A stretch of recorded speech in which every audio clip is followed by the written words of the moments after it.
Final da Champions League tá chegando, Dominique. Bom dia pra você. Bom dia, Maria. Bom dia pra você aí de casa. Isso mesmo, é amanhã. E a gente vamos direto agora com o repórter João Venturi, que já tá por lá e conta um pouquinho desse clima. João, como que tá por aí? Oi, Dominique, boa tarde para você, boa tarde para todo mundo que está acompanhando a gente aqui em Santa Catarina. Olha, falta um dia para a grande final da UEFA Champions League, para o dia mais esperado desde o início da nossa cobertura há 10 meses. E hoje um dia bastante cheio por aqui, a programação está bombando, isso porque hoje acontece os treinos de reconhecimento de gramado aqui no Stade de France. Primeiro é o time do Liverpool, que está previsto para treinar, isso por volta de 4h30 da tarde, hora local, 11h30 da manhã, hora de Brasília, e depois o time do Real Madrid às 8h30 da noite, hora daqui, 3h30 da tarde, hora de Brasília. E a gente vai ter também as entrevistas coletivas dos dois treinadores, do Jürgen Klopp, o técnico do Liverpool, do Carlo Ancelotti, o treinador do Madrid, e também os jogadores, os astros do show. Então, um dia bombando por aqui, a gente já vê também o aumento de torcedores aqui do lado de fora, muita gente passando, perguntando onde comprar ingressos, se ainda tem disponível. E olha, tá difícil, tá disputado esse ingresso. Tem torcedor falando aqui que ouviu propostas na casa dos 400 euros. Imagina, mais de R$2.000 um único ingresso. Tem gente que passou por aqui falando que o ingresso está custando 2.000 euros, ou seja, mais de R$10.000. Haja bolso para pagar tanto dinheiro assim, mas essa que é a maior final da história da Liga dos Campeões. O Real Madrid, o maior campeão do torneio com 13 troféus, contra o Liverpool, que pode se tornar o segundo clube mais vezes campeão da Europa. Caso consiga, chega a 7 e empata com o Milan no número de conquistas. Um duelo bastante interessante também que vai colocar frente a frente brasileiros em campo. Podemos ter nessa final 8 brasileiros atuando, o que seria um recorde. Até então, na história da Liga dos Campeões, o máximo que nós tivemos foram 4 brasileiros de uma final. E ao que tudo indica, pelo menos 7 jogadores devem jogar durante a partida. Talvez o Marcelo, lateral do Real Madrid, seja o que tenha menos condições. Embora, na entrevista coletiva recente do técnico Carlo Ancelotti, ele tenha dito que o Marcelo vem para cá com a faixa de capitão. Isso porque o Marcelo está em processo de despedida do Real Madrid, depois de 15 anos defendendo essa camisa, pode estar saindo, mas nesse período o Marcelo conquistou todo o respeito e admiração do Real Madrid, se tornou o jogador que mais vezes foi campeão vestindo a camisa do Real. São 24 taças e a 25ª pode vir aqui no sábado. O Marcelo, que também deseja a 5ª Liga dos Campeões dele com a camisa do Real Madrid.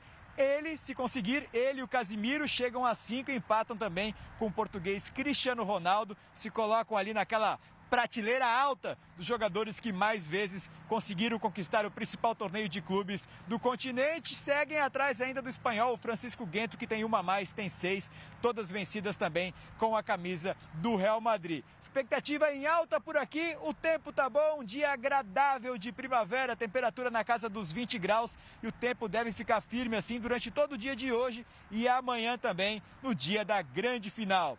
Dominique, sábado, amanhã, a partir de 2h15 da tarde, então o SBT já abre o sinal com todas as informações ao vivo aqui do Stade de France, nessa super cobertura, a super cobertura que é a maior cobertura de uma final de Liga dos Campeões na TV aberta brasileira. Theo José, Mauro Betting, Nadine Bastos, André Galvão e eu, espalhados por todos os cantos, trazendo cada detalhe dessa final, acompanhando todos os passos de Real Madrid e também de Liverpool. Dominique, um abração para todo mundo.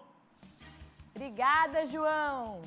Então a gente já tem encontro marcado amanhã, hein? Final da Champions League. E eu convido vocês a acompanhar o nosso pré-jogo aqui na tela do SCC SBT, 12h30, eu e o Cleiton Ramos, mais convidados, vamos estar aqui conduzindo um programa muito divertido. Eu espero por vocês. Agora a gente fala de outra competição de gigantes.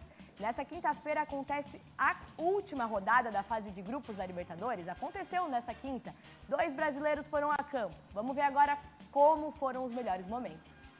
O Atlético Paranaense foi a campo contra o Caracas e só precisava de um empate para garantir a classificação. O Furacão mostrou superioridade desde o início da partida e aos 19 minutos da etapa inicial, Pablo marcou para o Atlético. E depois de 3 minutos, ele mesmo ampliou. Ainda melhor na partida, o time da casa ainda conseguiu fazer o terceiro, antes da saída para o intervalo. Na segunda etapa, o Caracas acordou e chegou a fazer um gol de cabeça com o Ribeiro. Mas o gol não foi o bastante, o Atlético estava inspirado e aos 25 minutos, Christian fez o quarto para a equipe do Paraná.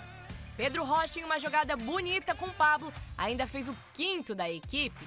5 para o Atlético Paranaense, 1 para o Caracas. Já o Corinthians jogou na Neoquímica Arena contra o Always Ready. A equipe paulista era a favorita, até porque os visitantes estavam jogando com a equipe reserva. Mas o Corinthians fez apenas o necessário para passar de fase. Os gols da partida aconteceram todos na primeira etapa. O Timão abriu o placar com Adson após um passe de Giuliano. Os rivais viram a oportunidade perfeita quando Robson escorregou no campo de defesa. Borja aproveitou e empatou. Depois disso, o que se viu foi um Corinthians nervoso e que não conseguiu criar. 1 para o Corinthians, também 1 para o Always Ready. Caracas, hein? Que baile que o Atlético deu. Piadinha ruim, eu admito. A gente bota um telão agora que eu preparei de todos os classificados agora para as oitavas de final. No total foram 16 e 6 deles são brasileiros. Na primeira colocação passaram o Palmeiras, o Flamengo e também o Atlético Mineiro. Já na segunda colocação ali ficam Fortaleza, o Atlético Paranaense e o Corinthians. Esses são todos os 16 classificados e a gente acompanha daqui a pouquinho, agora 12h50, o sorteio das equipes e a gente mostra tudo pra vocês. E agora a gente fala do jogo entre Brusque e Vasco. A Suelen tem as informações. Olá, Dominique, isso mesmo. O Brusque enfrentou o Vasco da Gama pela Série B do Campeonato Brasileiro na noite desta quinta-feira em São Januário, no Rio de Janeiro. O Vasco venceu o Brusque por 2-0 com 2 gols do Nenê e chegou aos 17 pontos, alcançando a segunda colocação na tabela de classificação. O Vasco investia no primeiro gol pela direita. Aos 40 minutos, conseguiu. E na segunda vez foi pela esquerda. Getúlio foi ao fundo e cruzou para o Nenê na entrada da área. O camisa 10 bateu, fechando o placar. 2-0 para o Vasco. Com o resultado, o Brusque continua na Série B do Campeonato Brasileiro, mas perdeu a oportunidade de se colocar no G4. Já o Vasco pulou para a vice-liderança. Eu volto com vocês aí no estúdio. Dominique. Obrigada, Suelen.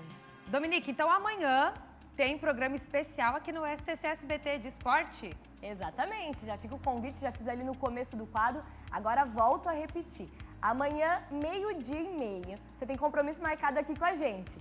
Esse programa especial da final da Champions League, a gente vai estar com o André, ou João Ventura aqui novamente, falando diretamente de Paris, ali, trazendo as pessoas chegando no estádio, como é que tá essa expectativa, e vai ser muito legal. Vai ser show, hein, pessoal? Tá aí, ó, agenda todo mundo, compromisso marcado.